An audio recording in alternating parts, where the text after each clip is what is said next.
Kisah Genghis Khan dan elangnya.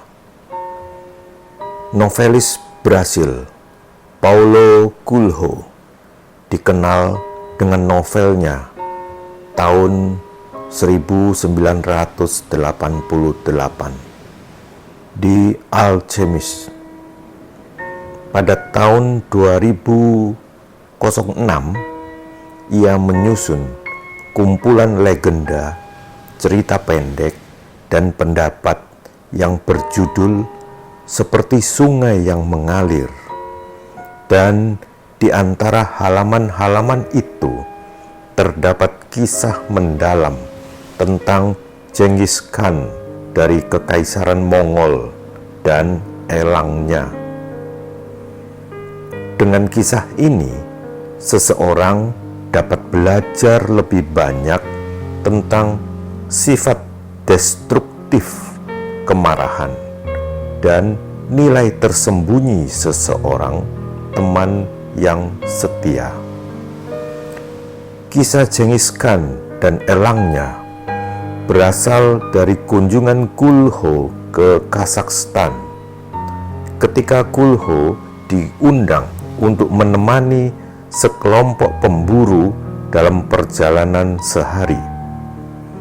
Para pemburu menggunakan elang sebagai senjata mereka untuk memperoleh mangsa yang mereka inginkan. Coelho menulis catatan tentang rekan-rekan berburunya. Saya tidak bisa berbicara dengan mereka karena kendala bahasa. Saya lebih memperhatikan apa yang mereka lakukan. Salah seorang pemburu melepaskan tudung perak kecil dari kepala burung elang yang telah selesai berburu. Elang itu berhasil menangkap seekor rubah kecil yang dicengkeramnya pada cakarnya yang tajam dan kuat. Setelah kembali ke desa para pemburu, Coelho menceritakan peristiwa hari itu kepada penduduk desa yang mengundangnya dan bertanya bagaimana burung elang itu dilatih dengan sangat baik. Namun, tidak ada yang bisa menjawab pertanyaan itu. Mereka hanya bisa mengatakan, seni berburu ini diturunkan dari generasi ke generasi. Apa yang bisa diceritakan oleh penduduk desa kepada penulis adalah cerita pendek namun mendalam yang disampaikan saat makan siang bersama. Suatu pagi, Kaisar Mongol bernama Genghis Khan dan pengawalnya pergi berburu. Rekan-rekannya membawa busur dan anak panah, tetapi Genghis Khan hanya membawa elang favoritnya di lengannya, yang lebih baik dan lebih pasti daripada panah apapun. Karena burung itu dapat terbang ke langit dan melihat segala sesuatu yang tidak dapat dilakukan oleh manusia. Namun setelah berjam-jam pergi berburu, mereka tidak menemukan apapun. Genghis Khan frustrasi oleh ketidakberhasilan kelompoknya, berpisah dari rombongan dan berkuda sendirian dengan elangnya. Setelah berkelana lama di hutan, Khan menjadi lelah dan haus. Di musim panas berkepanjangan, semua aliran sungai telah mengering dan ia tidak dapat menemukan apapun untuk diminum. Kemudian, dengan takjub dia melihat air menetes dari batu tepat di depannya. Perlahan-lahan Khan mengisi cangkir peraknya. Tetapi ketika dia hendak minum seteguk pertama yang bisa memuaskan dahaga, elangnya terbang dan menjatuhkan cangkir itu dari tangannya. Khan sangat marah, tetapi sabar dengan burung kesayangannya dan berpikir mungkin elang itu juga haus. Ia kembali mengisi cangkirnya dengan sisa air yang menetes dari bebatuan. Namun, yang membuatnya sangat kesal, ketika cangkirnya bahkan belum penuh, burung itu mengulangi tindakan yang sama sekali lagi. Khan menghargai burung ini, tetapi dia tahu bahwa dia tidak bisa dalam keadaan apapun membiarkan tindakan yang menurutnya kurang ajar seperti itu. Seseorang mungkin menonton adegan ini dari jauh dan nanti akan memberitahu prajuritnya bahwa penakluk besar tidak mampu menjinakkan seekor burung. Khan kemudian membuat keputusan.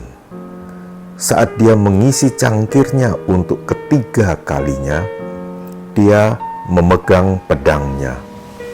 Dan ketika elang itu menukik ke bawah, dia menusuk dada burung itu dengan pedangnya, membuatnya mati seketika. Tidak ada lagi aliran air di batu. Jadi Khan naik untuk menemukan sumbernya.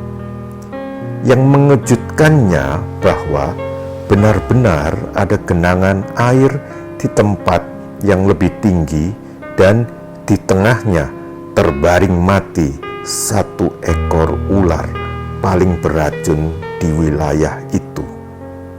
Jika dia minum airnya, dia juga akan mati.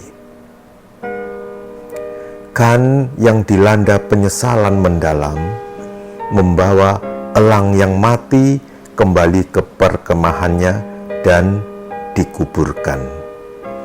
Untuk menghormati sahabat terbaiknya, Khan memerintahkan pembuatan patung elang emas dengan sebuah kata-kata penghormatan terukir di setiap sayap yang terentang.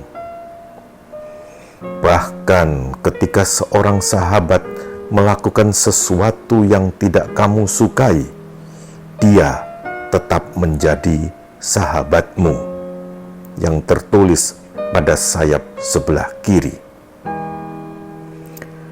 Setiap tindakan yang dilakukan dalam kemarahan adalah tindakan yang ditakdirkan untuk gagal, yang tertulis pada sayap sebelah kanan. Orang Mongol dewasa ini sebagian besar menganggap Genghis Khan sebagai bapak pendiri negara mereka. Kisah di atas mengungkapkan bahaya besar saat emosi kemarahan mengendalikan manusia. Khan bertindak dengan tergesa-gesa dan karena itu dia kehilangan teman berburunya yang paling setia dan berharga.